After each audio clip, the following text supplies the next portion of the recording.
Well, I welcome you to this Faith Formation series. It's a two-part series, and we're going to be talking about how we can stay together during times of conflict, whether it's a personal relationship, a marriage relationship, conflict within the church, but especially during this time of our national elections.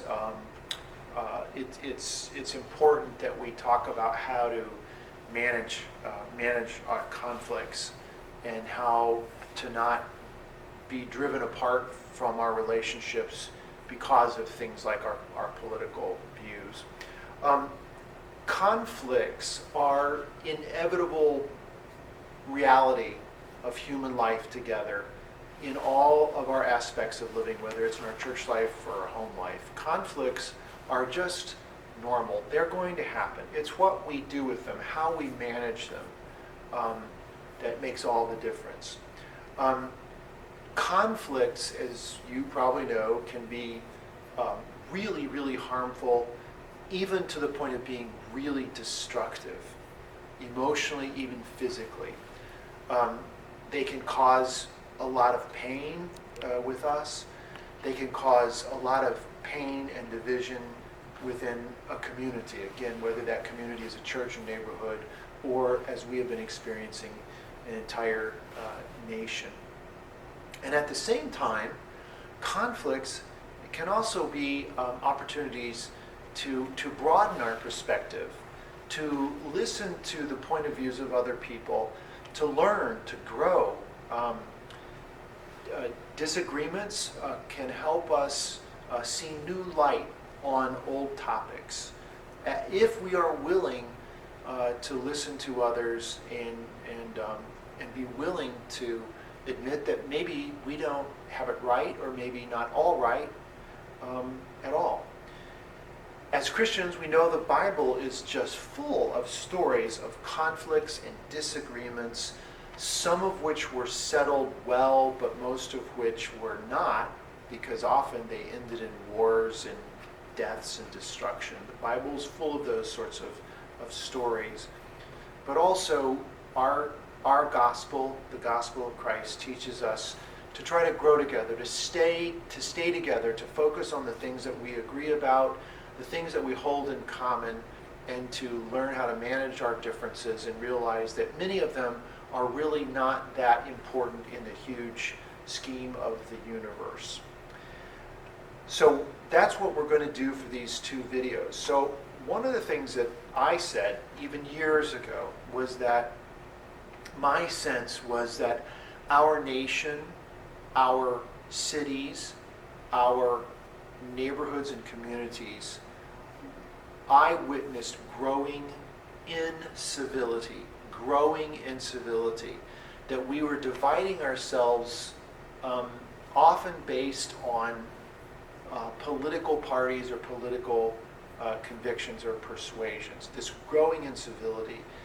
And my opinion, and I think the opinion of most people, is that it's only gotten worse. It's especially gotten worse the last 4 years, because we believe that we have leaders in our national government that play upon it and use it for their own good in terms of their positions that they hold, none of which is good. So I want to begin just talking about civility. What do we mean by civility? If we are growing in incivility, what is civility? And to talk about civility, I'm using a little book called Choosing Civility by P.M. Forney. So here are some words that describe what it is to be a civil person and maintain a spirit of civility. Respect for others, care about others, consideration, courtesy, niceness, politeness, respect of opinions, maturity, kindness, manners, being accommodating, being fair, being decent, self-control, concern, compassion, justice, tolerance, we hear that word a lot, selflessness, etiquette, community service, tactful, equality, sincerity, morality, honesty, trustworthiness, friendship, listening, being agreeable, going out of one's way, friendliness, lending a hand, propriety, abiding by the rules, good citizenship, and peace. Being civil means, I think, becoming aware and sensitive to the feelings of others, self-restraint, respecting other people, being considerate, and weaving all that together in the fabric of human life. Again, whether it's a personal relationship, a marriage relationship, a work relationship, neighborhoods, churches, etc., etc. Being aware of those things and being considerate of other people. It's more than just good manners, although good manners, I believe, are important, and I was taught good manners, and I hope you were too. It's more than just saying please and thank you, although it is that. But it's, again, being kind and considerate of others, and being willing, and this is especially from a position of faith, being willing to say, I may be wrong.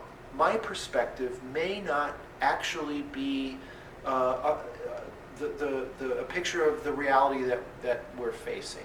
Being willing to say, I may be wrong. And that's one of the things that I've experienced in the last several years, is just this growing unwillingness to even begin to say, maybe there's things about your opinion or your view that's right. Maybe there's a lot about mine that may really not be right at all. Just a growing inability to even go there. And I think that's a part of humility. Just being humility, something that the Christian faith teaches to be humble, and that is to not have a big head and think that you know everything or I know everything, but to respect other people and at least listen to their views. And so we're going to talk about how to do that and how to listen. So in terms of Scripture and this, how important the importance the church has always placed on civility and on how to manage conflicts. Remember what Paul said, that God, through Jesus Christ, was at work reconciling the word. Reconciling is a word to mean trying to bring people together, beyond the differences, not letting those differences tear us apart. And he talks a lot about the walls of hostility, that God in Christ was breaking down those walls of hostility that we put up, those barriers, and that we are to continue Christ's ministry of breaking down those walls. Paul, over and over again, uses the image of a body, that we're like a body and that we all have to work together. All the pieces have to work together. We can't fight among each other. Doesn't mean we have to disagree or have to agree on everything, but we can't separate ourselves. It won't work that way. It won't work that way. We all know that Jesus often said, make peace with people, make peace with your brother and sister when there is a conflict. Turn the other cheek. Maybe Jesus was talking about learn how to listen and be respectful. Be respectful. The book of Proverbs says that, the greatest attribute is the ability to listen carefully before we speak. Before we speak. And of course, Paul said in his letter to the Ephesians, to always speak your truth in love. We can speak truth, but we can be just as uncivil, and just as hostile and mean as can be, even though we're speaking the truth. And Paul says, no, that's not how it must be among the followers of Christ. We have to speak our truth, but we do it in love. And I'll try to tease that out a little bit later. Now, the next thing I want to talk about real quickly is the difference between conflict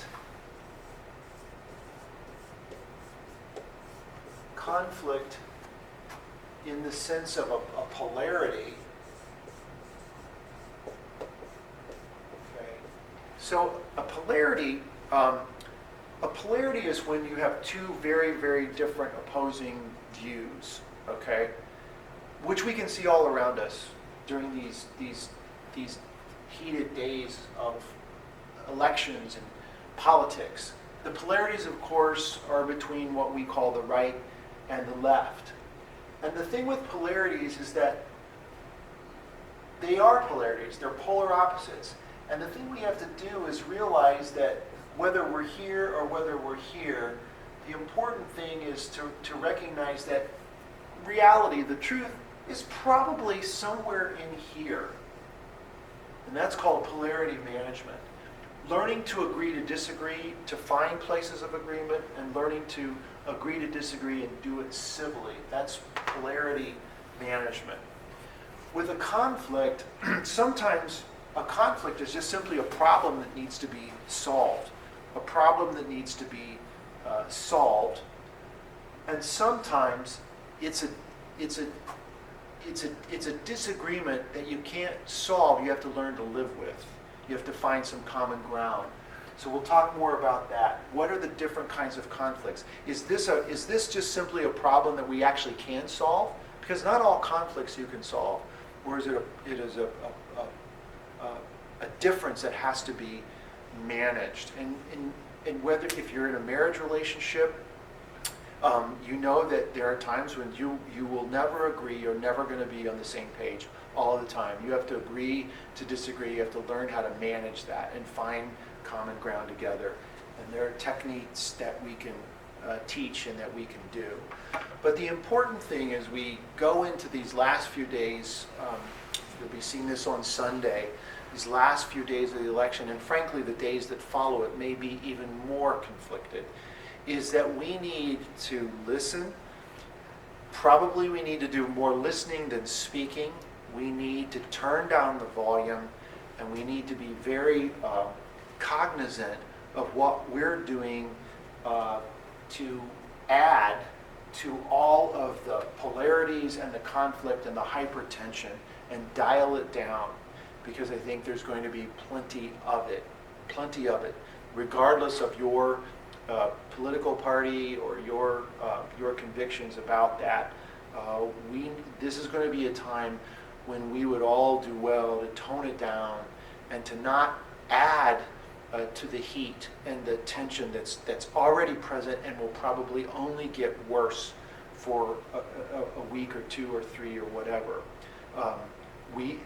As Christ's ambassadors, as peacemakers ourselves, we need to be a part of that, promoting that peace and turning down the volume and helping us to come together again as people in our cities, neighborhoods, and in our nation together, because there's just simply too much division that in some ways I believe has just been artificially propped up by people who have something to gain by doing it, which is a really sad commentary on our political life right now, but it is the reality we live in.